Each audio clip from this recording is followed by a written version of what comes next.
salam pers mahasiswa. Selamat siang sahabat pers, apa kabar? Kembali lagi bersama Cito di podcast LPM Gema Surya. Di sini kita kedatangan tamu dari Hima FPMTK yaitu Kak Selvi Zanati. Hai Kak Selvi. Hai. Apa kabar Kak? Alhamdulillah baik. Cita gimana kabarnya? Alhamdulillah baik. Jadi di sini kita akan ngobrolin nih Kak tentang kehidupan di kampus. Kakak kan udah lama nih di kampus. Udah semester berapa Kak? Udah semester 6. Oh, ya. Udah termasuk itulah ya. Udah lama lah kan ya. Kalau Cito mah baru semester 2. Jadi kita harus belajar dari sang suhu. Enggak lah kan suhu masih banyak yang lebih suhu. Nah, terkait dengan kehidupan kampus, Cito di sini akan bertanya beberapa pertanyaan untuk Kak Selvi nantinya. Kita mulai ya dari yang pertama, bertanya tentang kehidupan kampus di Unmu Babel tuh gimana Kak? Menurut Kakak? Okay. Mungkin kalau sebelum kehidupan kampus, sedikit profil tentang kampus kita. Oke. Bahwasanya kampus kita itu berdiri dari 26 Agustus 2011. Nah, yang itu asal muasalnya itu STKIP Muhammadiyah Bangka Belitung. Kemudian bertransformasi ke Universitas Muhammadiyah Bangka Belitung pada tanggal 4 September 2020. Jadi sebelumnya itu STKIP ke universitas. Itu lumayan bagus banget sih malahan ya. Bagus banget. Jadi perubahannya dalam waktu singkat bisa langsung ke universitas. Nah, udah tuh kampus kita itu punya 2 fakultas. Fakultas Keguruan dan Fakultas Teknik Sains. Nah, punya 4 prodi di Fakultas Keguruan dan punya 3 prodi di Fakultas Teknik Sains. Di Fakultas Keguruan itu ada 4 prodi nih, Tom. Nah, yang pertama itu PGSD, Pendidikan Guru Sekolah Dasar. Kita dari PGSD ya? Ya, kita dari PGSD. Dan itu ada Pendidikan Jasmani, Kesehatan Rekreasi atau PJKR. Kemudian ada juga PMTK, kakak dari Pendidikan Matematika. Nah, kemudian ada juga Pendidikan Bahasa Inggris. Nah, selanjutnya di Fakultas Teknik dan Sains ada juga jurusan Teknik Sipil. Kemudian ada juga jurusan ilmu komputer, ada juga konservasi sumber daya alam. Nah, kalau kita tadi nanyakan tentang kehidupan kampus kita ya. Tapi sebelum nanya kehidupan kampus, tadi kakaknya Kak Selvi kan dari PMTK nih, berarti belajar ngitung-ngitung nggak Kak? Hitung-hitung pasti ada kan ya, tapi nggak full tuh tentang hitung-hitung. Kayak di semester awal kita belajar olahraga ada juga, bahasa Indonesia ada juga, bahasa Inggris juga ada.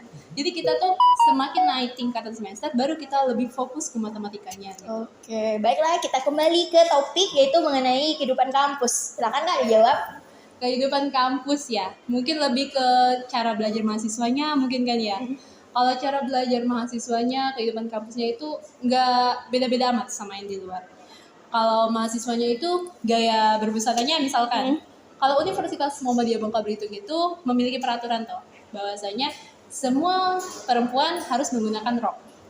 Menggunakan rok, harus berpakaian tertutup lah. Tapi tidak menutup kemungkinan, sampai sekarang juga banyak tuh mahasiswa yang non-muslim. Tapi asalkan dia berpakaiannya itu sopan, rapi, dan tertutup juga. Jadi Universitas Muhammadiyah Bangka Belitung itu mayoritasnya yang beragama Islam. Tapi ada juga yang non-Islam. Nah, itu dari segi berpakaian. Kemudian cara belajarnya, sama sih kayak yang di luar. Kalau sekarang kan kita kan udah perubahan dari online ke offline gitu ya. Kalau di Cito gimana? Masih online atau gimana? Kalau dari Cito sih dari awal memang sudah offline. Udah offline dari ya? Mulai dari mataka sampai belajar pun udah offline. Nah, sama juga kalau di pendidikan matematika itu kan termasuk sedikit lah ya, masih banyakan PGSD kan ya. Iya. Nah, kalau kita juga dari masa Covid juga masih masih offline, tapi di peraturannya itu ya misalkan harus jarak apa segala macam. Itu sih cara belajarnya. Ngomong-ngomong tentang cara belajar, kakak tuh ada pernah mengalami culture shock gak sih kalau dalam masa belajarnya nih? Dalam masa belajar. Iya. Mungkin kalau culture shock itu kan perubahan budaya ya, yang terjadi secara mendadak kan ya. Benar. Nah, mungkin dari pas mahasiswa baru tuh, dari pas maba, kita tuh dari yang pas SMA, kalau kakak dulu SMK Farmasi. Nah, kemudian takdirnya di sini nih, di Fakultas Keguruan jurusan Pendidikan Matematika. Nah, dulu kalau waktu SMK, kita kan kebanyakannya praktek sama ulangan apa kayak gitu kan. Nah, kalau kita di kampus kita ini, misalkan kayak di saat ulangan. Di ulangan kita tuh, kalau dulu SMA kan, filgan. Kalau pas di kuliah, kita full, misalkan tentang uraian, artikel segala macam. Jadi kita tuh lebih dilatih lah. Nah, kemudian apalagi tadi Kayak culture shock selama belajar. Culture shock ya. Yap. Nah, kemudian perbedaan waktu belajar. Kalau SMA kita banyak males-malesannya. Bener nggak? Bener banyak banget. healingnya apa segala macam. Kalau kita di kampus sudah masa kuliah kayak gini, kita harus pinter-pinter bagi waktu. Ada beberapa mahasiswa ya toh yang terlalu hanyut dalam kemalasan, santainya, healingnya, me time-nya, ya. Kebanyakan healing ya kan. me time-nya kan. Nah, kalau kita ada juga mahasiswa yang bisa membagi waktu antara organisasi, kuliah, sama healing atau me time-nya. Nah, kalau kakak tipe yang tadi, yang kedua. Jadi kakak organisasi juga, healing perlu.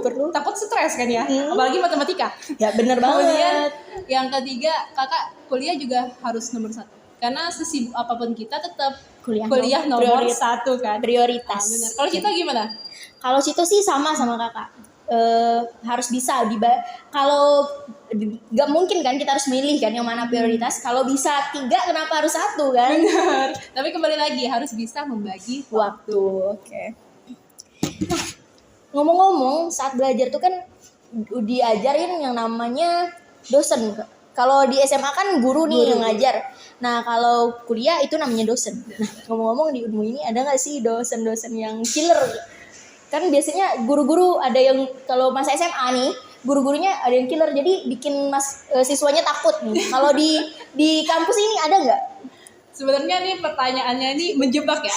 Kalau nggak hati-hati jawabnya bahaya. Tapi nggak bercanda. Jadi menurut kakak ya, selama udah semester 6 nih, Yap. setahu kakak, semua dosen di Universitas Muhammadiyah Bangka Belitung itu nggak ada yang namanya killer. Tapi adanya yang tegas, yang tanggung jawab sama disiplin. Dan yang lainnya, pokoknya yang positif deh. Kalau setahu kakak ya, ini. Karena kenapa? Kalau killer itu kan identiknya yang jahat gitu kan ya. Iya. Di kampus Unmu Babel ini, kita nggak ada yang namanya dosen jahat.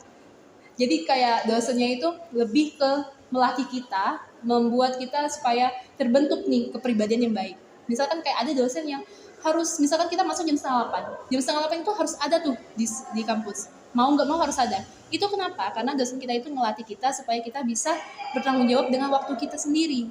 Jadi kita tuh harus dilatih disiplinnya karena kita kan calon guru kan ya, calon guru kan. Jadi setidaknya attitude kita itu harus terbentuk dengan bagus gitu toh. Ya. Dan masalah nilai toh, di kampus kita termasuk mudah toh.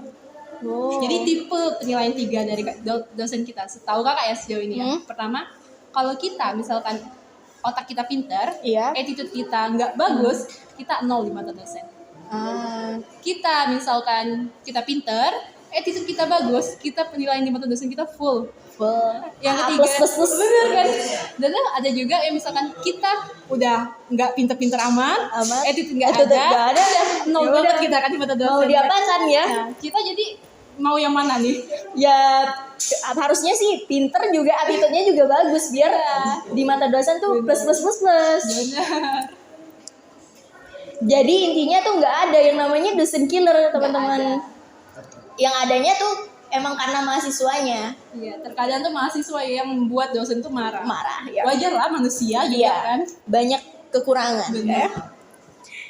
Terus kita kan udah membahas nih terkait dengan pembelajaran. Udah bosen lah kira-kira ya bahas itu mulu kan. Iya. Menurut kakak di kampus ini gaya pakaiannya anak-anak kampus ini gimana nih kak? Kan biasanya kalau PGSD nih apalagi jurusan pendidikan biasanya tuh kayak ya udah sih terusan aja kayak biasa di pikiran orang tuh kayak enggak OTD banget kan. Jadi menurut kakak tuh kayak gimana kak style anak-anak di Unmu ini? Oke, style anak Unmu. Ya masih wajar sih sebenarnya. Kalau PGSD kan ya, identiknya misalkan kayak apa tadi kata Cito terusan, maksudnya pakai gamis tuh maksudnya, pakai gamis atau jilbabnya syari gitu. Ada juga yang kayak gitu, tapi ada juga yang fashionable. Sejauh kakak lihat ya, ada yang fashionable, tapi jangan sampai kita ngelihat orang ngerubah diri kita ke yang buruk. Tapi boleh tuh kita jadi acuan, oh cara fashionable-nya kayak gini loh. Jadi kita tuh harus mengikuti perkembangan zaman. Jangan sampai jadi kayak kok kayak gini sih, beda sendiri kayak gitu kan. Jangan mau gitu kan ya. Jadi harus jadi diri sendiri ya. Itu ada juga anak PJKR. Anak PJKR tuh identik dengan fashionnya simple. Kenapa? Karena mereka kan olahraga terus. Kalau misalkan tampilannya terlalu apa sih bahasanya terlalu Wah. ribet sendiri Iya. kan, benar kan? Iya, benar, Anak Kak. keguruan sih identiknya rapi-rapi ya. Iya. Jadi jangan takut untuk masuk ke jurusan pendidikan, sahabat Jangan hanya UTS. gara-gara fashion kalian Iya. minder. Enggak. Takut kan kalau dibanding sama jurusan lain kan kayak terbelakang gitu Kak ya. Enggak. Padahal enggak, kita tetap fashionable. Fashionable dong. Harus dong. Terus menurut kakak nih, kakak kan sebagai mahasiswa yang aktif berorganisasi. Jadi menurut kakak tuh lebih baik mengikuti organisasi atau UKM, unit kegiatan mahasiswa Kak? Oke. Ini juga pertanyaan yang bagus banget ya. Yap. Kalau dibilang aktif, memang alhamdulillah aktif sampai sekarang. Tapi banyak kok yang lebih aktif ya dari kakak. Nah, jadi kalau disuruh pilih nih antara organisasi sama UKM.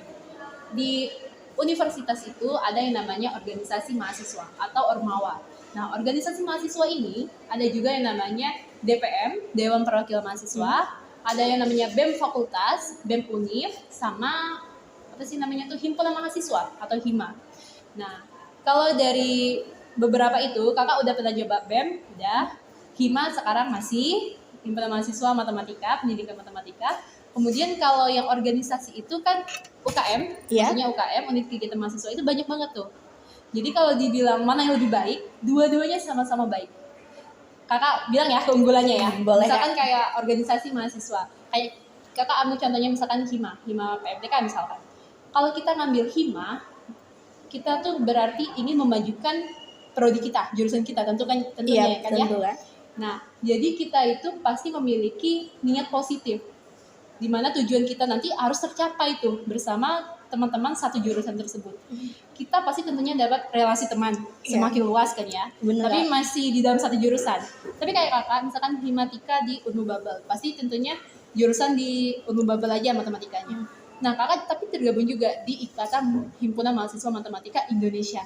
Jadi relasi kita lebih luas. Itu keuntungannya relasi lebih luas, lebih banyak dikenal orang, segala macam, lebih banyak dikenal dosen. Itu butuh banget loh. Jadi kayak ya udah sih, karena kan dosen kan nggak mungkin kan ngingetin semua nama siswa. Mahasiswa tuh banyak loh. Dosen mustahil kalau inget semuanya gitu kan. Jadi ini merupakan salah satu benefit yang kakak benefit. terima.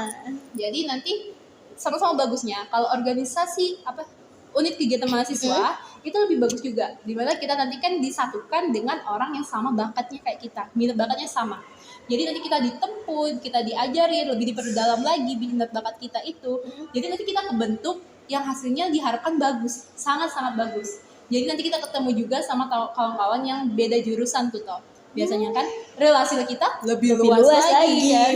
Kemudian minat bakat kita lebih digali lagi kan. Jangan sampai minat bakat kalian terpendam. Itu aja intinya. Udah baik banget loh universitas ngebukainnya kayak gitu. Bener banget Perhatian banget kan. Ya, perhatian banget sih. Jadi nggak nyesel lah kuliah di. Nggak ada kata nyesel sih sampai sekarang. Terus terkait dengan relasi, kita kan tadi ngomongin relasi. Nah, kebanyakan orang kan memang sulit untuk nyari temen nih Kak. Kayak jangankan relasi, temen aja di kelas kan susah nih. Kadang temennya tuh hanya itu aja. Nah, menurut kakak tips dan trik dalam mencari teman selain dari mengikuti organisasi atau UKM? Oke, mungkin kita bukan susah ya cari teman, tapi kita cari yang sefrekuensi, yang bisa datangin kita manfaat, dampak positif lah. Masa Cito mau berkawan sama orang yang hanya bisa bikin Cito dapat negatifnya aja? Beban misalkan kayak gitu, nggak mau kan ya? Nggak mau dong. Jadi pastinya kita kalau misalkan cari-cari teman, bukan cari-cari teman sih ya, bukan pilih-pilih, tapi cari yang bagusnya lah maksudnya kan ya. Nah, kita pasti yang pilihnya yang orangnya itu berlatar belakang bagus lah kayak gitu kan ya. Orang yang mau diajak ke hal-hal yang positif. Jangan salah pilih temen, intinya gitu. Kemudian teman kita tuh setidaknya kalau teman kalian ngajak ke misalkan ngapain sih kuliah, misalkan ngapain sih sibuk ngerjain tugas, jangan sampai terpedaya dengan omong mereka. Kamu tuh fokus kuliah supaya bukan organisasi, maksudnya fokus kuliah supaya target kamu selesai kuliah itu tercapai. Jangan biarin misalkan orang tua kalian itu rugi ngekuliahin kalian setinggi-tingginya. Apalagi kita kan kampusnya kampus swasta. Jadi Ya tahu biayanya sendiri kan lumayan kan kalau ya. swasta itu Nah, gimana. tapi tenang aja, di kampus kita itu banyak beasiswa yang tersedia. Jadi jangan takut kuliah. Kita lulus sekolah belum tentu loh, misalkan impian kita sampai situ aja, pasti kita mimpinya mau jadi apa, jadi apa. Kalau kita berhenti di situ aja, impian kita juga putus sampai situ. Tapi setidaknya kita udah berusaha kuliah. Allah tuh nggak pernah menyia-nyiakan hambanya, nggak pernah usaha kamu udah setinggi ini, kamu hanya dapat segini, nggak mungkin. Nggak mungkin. Allah tuh pasti beri yang lebih, kayak gitu kan ya. Usaha tidak pernah Mengkhianati mengkhianati hasil. Oke. Bener, udah terbukti banget sih sampai sekarang. Bener Kak. Terus ada nggak sih Kak pesan dan kesan Kakak terhadap mahasiswa ini, termasuk mahasiswa yang baru nantinya? Oke. Mungkin kalau pesan ya, kita tuh manusia.